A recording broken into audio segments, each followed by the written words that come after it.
It's an issue that comes up frequently, communities looking to splinter off and create their own cities. So there's now a bill at the state capitol that's looking to stop all of this amid new talk of Buckhead possibly wanting to go the route of cityhood. Here's Doug Richards to explain.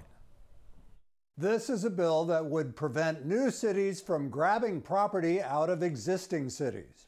That's essentially what would happen if the Buckhead community on Atlanta's north side formed a separate city. Talk of a new city there heated up in recent weeks as concern has grown about crime. Atlanta Mayor Keisha Lance Bottoms wants to keep Buckhead in Atlanta, saying that Atlanta is sufficiently equipped to fight the increase. With Lenox Square and Phipps Plaza anchoring commerce that spreads to restaurants and boutiques in the surrounding neighborhoods, Buckhead is Atlanta's longtime financial hotspot.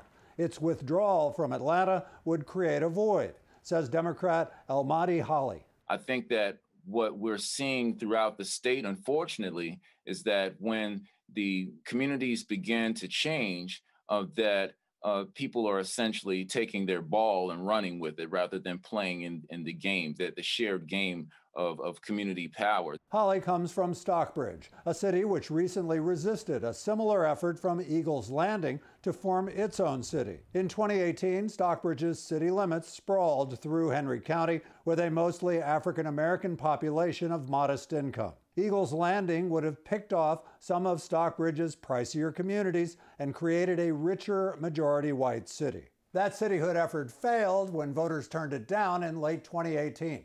Holly's bill would prevent a similar effort in the Buckhead community or anywhere else in Georgia.